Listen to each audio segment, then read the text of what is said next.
नवाबशाह में खानदानी दुश्मनी का खूनी अंजाम, एक ही घर के 6 अफराद कत्ल। हमने फायरिंग की आवाज़ सुनी तो लाशें यहाँ पे बिखरी हुई थी। लोग उठाने को तैयार भी नहीं थे। उसको सर में गोलियां लगी हुई थी। पूरा नस्ल कशी कर दी उसकी। 2 बच्चे मासूम ही बचे। बेदर्दी में मारे विया मूंसां ज़ुल्म थी वियो, मुंहिंजो अदालत करे मुंहिंजो। यहाँ पर 6 अफराद को चुन चुन कर मारा गया था और वो 6 के 6 एक ही घर के मर्द थे। तमाम मर्दों को बेईमाना तरीके से कत्ल कर दिया गया और ये खानदानी दुश्मनी बताई जाती है। मैं जिस जगह मौजूद हूँ, मेरे पीछे यहाँ अभी तक खून मौजूद है उन लोगों का जिन लोगों को कत्ल किया गया है। एक शख्स को यहाँ, एक को यहाँ, एक को यहाँ और एक को आगे कत्ल किया गया है। ये जो खानदानी दुश्मनी है ये एक जंजीर है। बताया जाता है कि आज से तकरीबन 12 से 14 साल पहले एक कत्ल हुआ था जिसके नतीजे में 3 और कत्ल हुए थे और उसी का बदला लेने के लिए मजीद ये 6 कत्ल हुए हैं। भाई, ये अलनाक जो वाकया पेश आया था यहाँ पर, जो 5-6 लोगों का मर्डर हुआ था, वो आप लोगों को कैसे पता चला था? गांव वाले कब आए थे? आप लोगों ने क्या देखा उस दिन? सर उस दिन तकरीबन हम यहीं नज़दीक रहते हैं, तो इतना नज़दीक भी नहीं लेकिन नज़दीक रहते हैं। हमारे गांव नज़दीक है यहाँ पे। तो हमने फायरिंग की आवाज़ सुनी तो लाशें यहाँ पे बिखरी हुई थी। ये देख, बड़ा बेदर्दी से उनको कत्ल किया गया था। तो हम लोग जैसे यहाँ पे पहुँचे तो पुलिस को ज़ाहिर है थोड़ा टाइम लगता है आने में, और यहाँ पे बहुत दूर है, शहर से ये चीज़ बहुत दूर है। तो एम्बुलेंस वगैरह आ गई थी तो लोग उठाने को तैयार भी नहीं थे क्योंकि हर कोई डर रहा था कि भाई कुछ हो ना जाए। तो लोगों ने अपनी मदद आप तहत जो है ना एम्बुलेंस के ज़रिए उनको हॉस्पिटल मुंतकिल किया था। तो कुछ देर बाद पता चला कि छठा जो आदमी है वो गन्ने की जो फसल है, यहाँ पर आप नज़दीक अगर देख सकते हैं तो यहाँ पर वो बंदा था। तो किसी ने शक जाहिर किया कि भाई ये चप्पल भी गिरी हुई है, ये देखो क्या है। तो फिर हमें पता चला कि वो छठा जो बंदा है वो बेचारा कमाद के फसल में वो गिरा हुआ था उधर, लेकिन उसको तो बड़ा ही बेदर्दी से कत्ल किया हुआ था। उसको सर में गोलियां लगी हुई थी। तो मतलब अभी आज तक भूला नहीं जा रहा क्योंकि नींद ही नहीं आती, ऐसा अलमनाक वाक़या हुआ था। वो लोग यहाँ क्या कर रहे थे जो इतने 6 लोगों को मारा गया?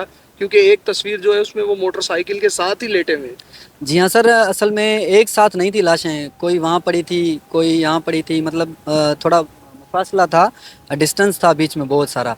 तो सुनने में आया कि इनकी पुरानी दुश्मनी थी, पर सर दुश्मनी में ऐसा भी ना हो कि उसका जो पूरा कबीला है ये जेनोसाइड है कि पूरा नस्ल कशी कर दी उसकी। 2 बच्चे मासूम ही बचे हैं। तो ये बड़ा दर्दनाक है। तो मतलब मेरे तो अभी भी आंसू निकल रहे हैं कि इसको कैसे बयान करूं मैं।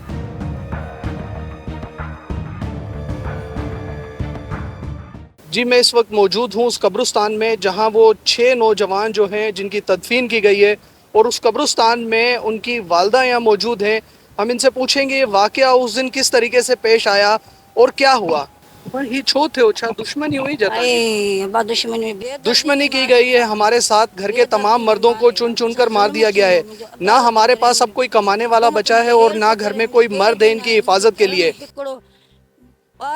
हुकूमत से अपील है कि हमें हुकूमत सपोर्ट करे और मुल्ज़िमान को जो है कैफरे किरदार तक पहुंचाया जाए।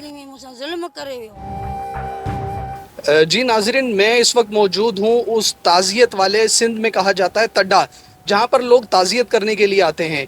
ये जो मकतूलीन 6 फौत हुए हैं उस घर में सिर्फ 2 मासूम बच्चे बचे हैं क्योंकि घर में मर्द सिर्फ यही हैं जो कि ताज़ियत के लिए लोग इनके पास मिलने के लिए आ रहे हैं। तो कोशिश करते हैं इनसे कुछ पूछने की कि अगर हमें ये कुछ बच्चे बता सकें। बेटा, नाम क्या है आपका? मोहम्मद अवैस। उम्र कितनी है आपकी? 7-8 साल। ये जो लोग कत्ल हुए हैं, फौत हुए हैं, ये आपके क्या लगते थे? जिन लोगों को कत्ल किया गया है वो मेरे चाचा के बेटे थे। सबको कत्ल कर दिया गया। घर में टोटल मर्द कितने हैं आपके? इस वक्त घर में हम सिर्फ 2 बच्चे ही बचे हैं जो मर्द हैं। बच्चों का कहना यह है 8 से 10 साल इनकी उम्र है और जो मकतूलीन थे वो इनके रिश्तेदार थे, जिस तरीके से खाला के बेटे, मामू के बेटे और तमाम लोगों को जो है वो कत्ल कर दिया गया। अब सिर्फ ये 2 बच्चे बचे हैं और ये बच्चे इस कदर मासूम हैं कि इन लोगों को पता ही नहीं है कि हो क्या गया है। आप देख सकते हैं तकरीबन यहाँ तमाम घर और जो बना हुआ है यहाँ उसको सबको गिरा दिया गया है। बिल्डोज़र और क्रेन मंगाई गई थी जिसके ज़रिए इन सबको मस्मार कर दिया गया है। कहा जाता है ये वो मुल्ज़िमान का घर है जिन्होंने बेईमाना कत्ल किया है। दूसरी तरफ अगर कहा जाए तो मकतूलीन, मेरे इस साइड अगर आप देखेंगे तो ये जो घर हैं ये मकतूलीन के घर हैं। यहाँ पर वो नौजवान 6 नौजवान रहते थे। एक ही घर के जो 6 मर्द फौत हुए हैं वो इस तरफ रहते थे और जो मुल्ज़िमान कहा जा रहा है मुबैना तौर पर, उनका घर ये बताया जा रहा है जो मस्मार कर दिया गया है।